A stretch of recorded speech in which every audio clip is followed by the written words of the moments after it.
So, do you have common sense? Now, I don't think anybody wants to say that they don't have common sense. I mean, what would that even mean? Yep, ain't got no common sense. I'm happy to admit it. Just try going into work and saying that to your boss. Well, if you do think you have common sense, do you think you can specify what it is? Right. This reminds me of the movie the Three Amigos. You've seen that film. Just Google it if you don't know the scene I'm talking about. But the antagonist in the film, named El Guapo, is having a birthday party, and he asks one of his buddies.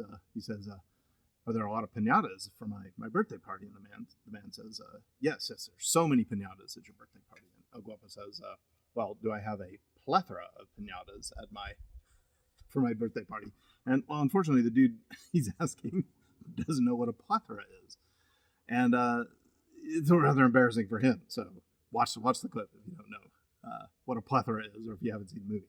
Yeah, sometimes I feel like when we ask questions like, "Do I have common sense?" we say, "Yeah, sure, I got a lot of common sense." We don't even know what common sense is, or whether we have a plethora of it or not. So, what is common sense exactly? Well, I'm a philosopher. I've been studying philosophy since the late '80s. That's back in the 1900s, and I've been teaching philosophy for about 30 years now. And let me give you a description of what I take common sense to be. Okay, so here's what I think common sense is. Let's look at each part.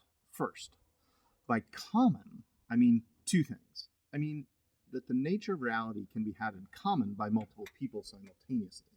This is the sense of communis. That's a Latin term for common, or had in common, or public. And it's the opposite of idiosyncratic. That means each to his own. We don't have our own reality. That's what I mean by common sense. Reality is something we have in common. So the other thing I mean by common is ordinary. That is not out of the ordinary. If something is common, it's everyday, right? That is, I mean, the nature of reality can be seen directly through everyday ordinary experiences. Okay, so that's what I mean by common. I mean, we can have reality in common, and it's an ordinary thing. Reality is an ordinary thing. So by common sense, here's what I mean. I mean that our understanding of the nature of reality comes to us through our senses.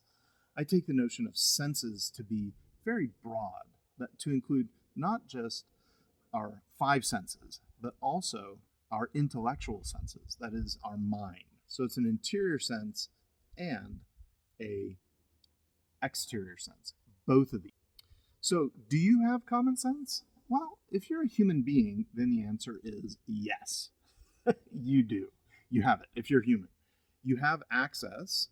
You have access to shared reality through ordinary sense experiences, and you have access to your mind's ability to think and reflect on itself.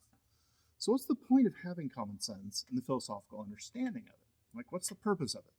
Well, the purpose of giving a clear description of common sense is so we can defend what's called philosophical realism in our understanding of the nature of reality. So, do you believe in ontological realism? Well, that sounds kind of complex, but it boils down to understanding existence itself. Ontological realism, or realism about the nature of reality, asserts that things exist independently of our perceptions and our feelings. Okay, let me say that again. Realism, ontological realism, or realism about the nature of reality, asserts that things exist independently of our perceptions or how we feel about things. Reality is real, regardless of whether we acknowledge it or not. It's a belief that existence itself exists, and that our understanding of this comes from common sense in the philosophical way that I've described it. So, if you accept this view, you recognize that the world doesn't change based on your opinions and emotions, and you reject what Dallas Willard called the Midas touch epistemology. I'll have a separate video that explains the Midas touch epistemology, and you can check that out on this channel. So, do you have common sense? It's not just a feeling like you do. It's not just feeling like you do. It's about understanding shared reality and recognizing the independent existence of that reality. But how exactly does common sense, what does common sense have to do with all of that? What can common sense teach us about the ultimate nature of reality? Well, you can take a look at some of the other videos on my channel where I explain these topics, or in my book in which I defend Christian common sense realism. Thanks for watching.